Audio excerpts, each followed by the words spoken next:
I'm Chrissy Bartovich. I'm the Senior Director of Environmental. So I work at Mintac Keetac. And I'm sure when some of you got this meeting notice, you're like, again? Because we've been talking about this for a long time, but it is back. And Keetac currently has 2 water permits out on public comment. And that's really what sparked the need to get together and kind of get everyone informed and let them know what's going on. Okay, so that's the map that Arbo was just mentioning. And when you look at the areas in blue, those are areas that discharge to wild rice waters. So those areas you're listed as being upstream. So while this is being messaged as a mining issue, it's the vast majority of the state. And the list gets updated monthly. So you can go on there, you can go onto the website, click over, see what facilities are on there. And it's actually really surprising, some of the ones that are on there. But there's been a long history with the standard in the state. So it started in the 40s and 50s. There were some field evaluations based on that. In the 1970s, the standard was set. And a lot of times everyone just talks about the 10, but there's a lot more to it. So the actual standard is an irrigation standard. So irrigation is typically agriculture, farming. And it is 10 milligrams per liter of sulfate applicable to a water used for the production of wild rice during periods when the rice may be susceptible to damage by high sulfate levels. That's the standard. What does that mean? No one knows, which was the problem, right? So everyone said, well, this is the standard, you've got to meet it. Well, is it natural rice? Is it paddy rice? Is it seasonal? Is it all the year? And those were a lot of the questions that led to the law in 2011 that said, hey, you've got to fix this. You've got to do some research, find out what is the right amount, when does it apply, and where does it apply? Because that's a big question too. How much rice then does the water become a wild rice water? There needs to be some numbers with it so that you understand where it is. So that was the 2011 law.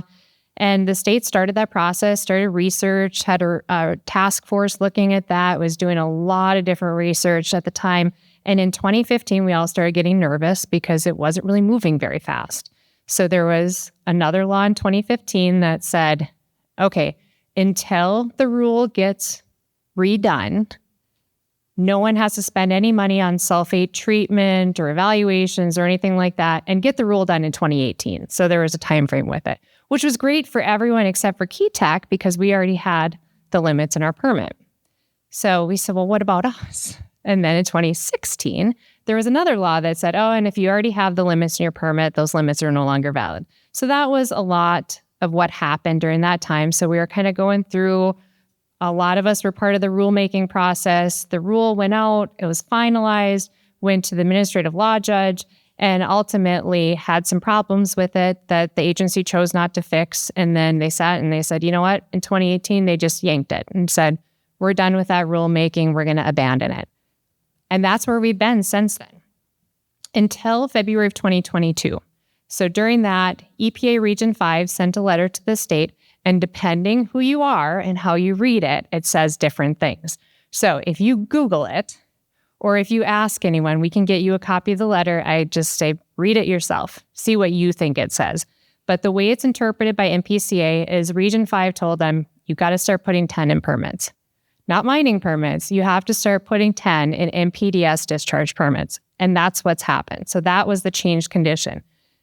Now, a lot of people focus on that letter, which isn't very long. It's a 2-page letter. I focus on Attachment B. Attachment B is a letter from then Attorney General Lori Swanson in 2016 that went to EPA Region 5, and it said a couple of things. It said that MPCA has said this same limit doesn't make sense for every water body because of other factors. So some of those things that Arbo had mentioned.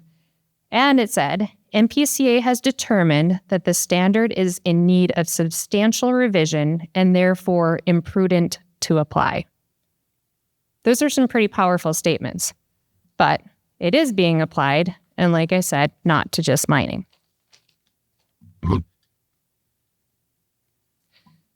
Most of what I have here is going to be screenshots of different documents, and I'll tell you, or websites where you can find them, because one thing that there is a lot of is misinformation. So you can go look all this stuff up yourself. I can show you where it's at. You don't have to believe it just because you saw it on a PowerPoint slide here.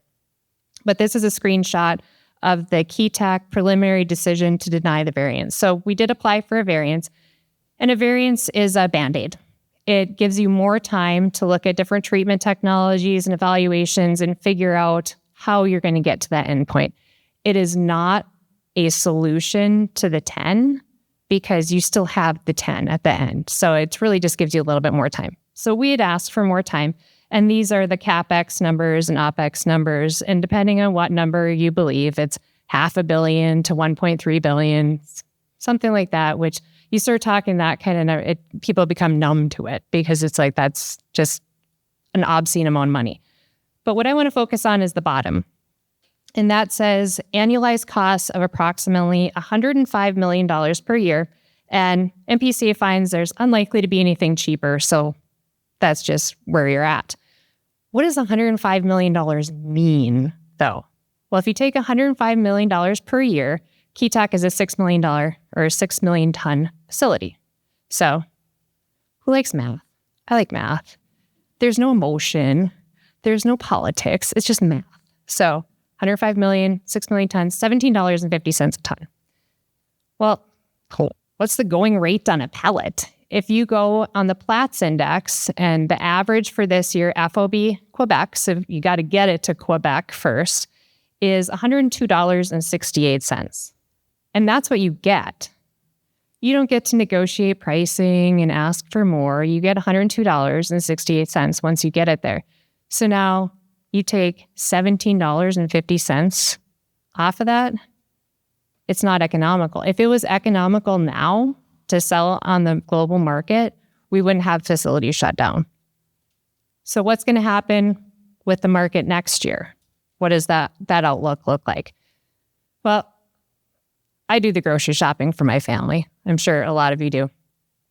And if you can get the same quality product at multiple locations, what do you pick by? Price, right? My family eats an obscene amount of fruit, and I know exactly where I'm going to go buy it because it's the place with the best prices. Well, that's kind of iron units. So customers are out there, they need an iron unit. The quality's pretty much the same, so they're going to go for pricing.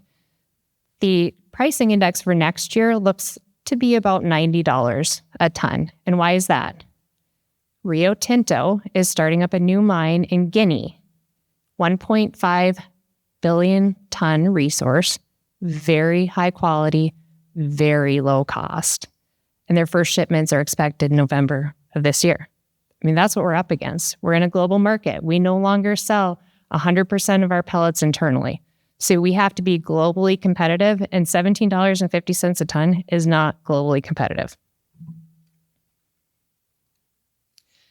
But we thought, maybe we're just missing something.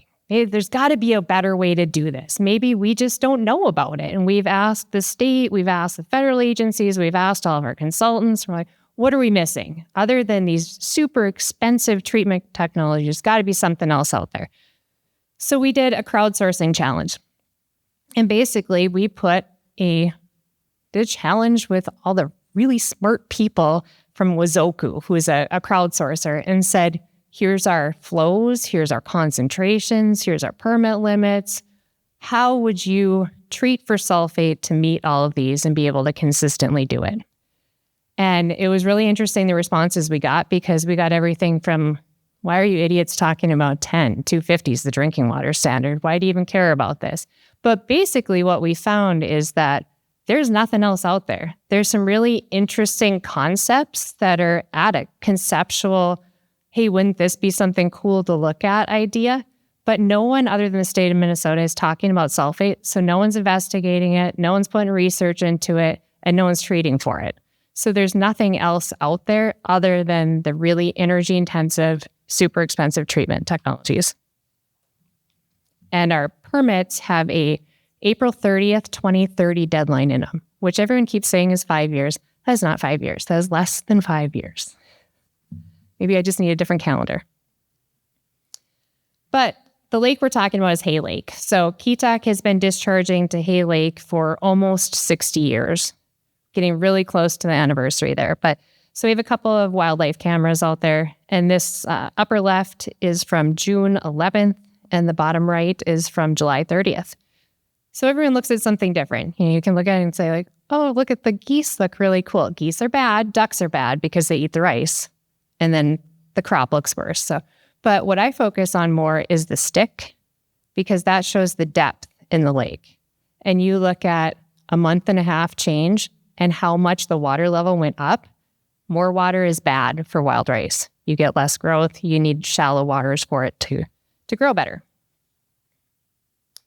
And this is some drone footage of the lake. So you can kind of see here too, the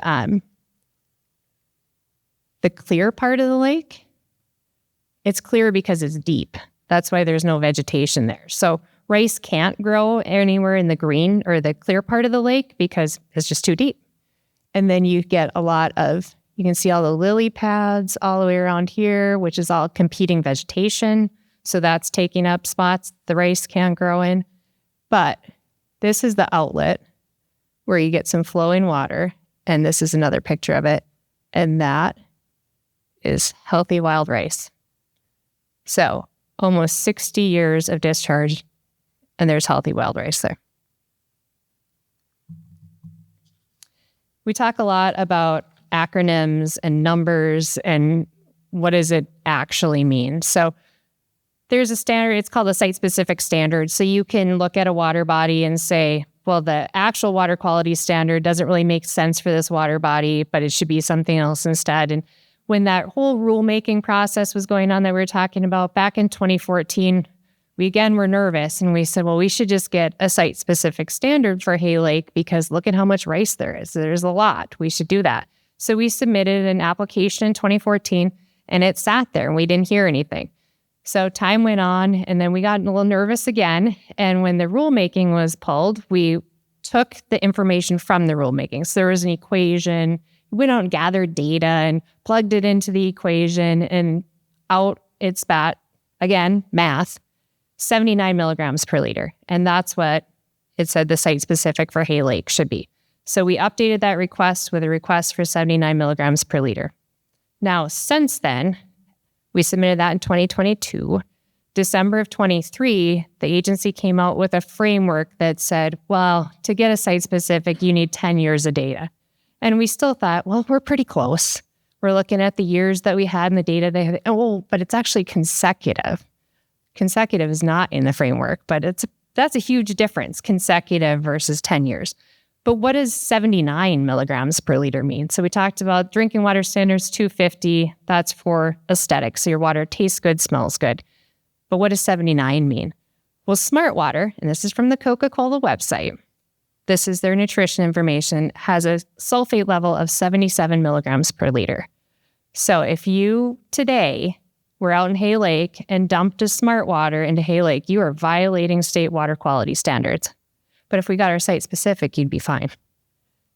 That's the kind of craziness that we're talking about with the numbers. But some would view that as it being 8 times the standard. So it's all how you bring that emotion into the facts. So what we're doing is a lot of meetings, talking to a lot of people, going through a lot of this stuff. The practical next steps are MPCA is hosting a public meeting on September 3rd at Iron Trail Motors Event Center in Virginia. And that will be, they'll give a presentation on the permits, talk about what they're doing, and then there'll be a question and answer format. So people are able to ask any questions that you may have about basically anything with the permits or the standard. The public comment period ends on September 8th. And then the agency will respond to comments, issue the final permits, and then that will be it for KETAC. But then that is the first domino. As the information starts going out, as people start gathering data, the limits are going to cascade. And it's going to be to that entire blue area of the state. So not really a mining issue. Sulfate and, rice doesn't know if sulfate is coming from a mine or a wastewater treatment plant or a cheese factory or whatever you want to say.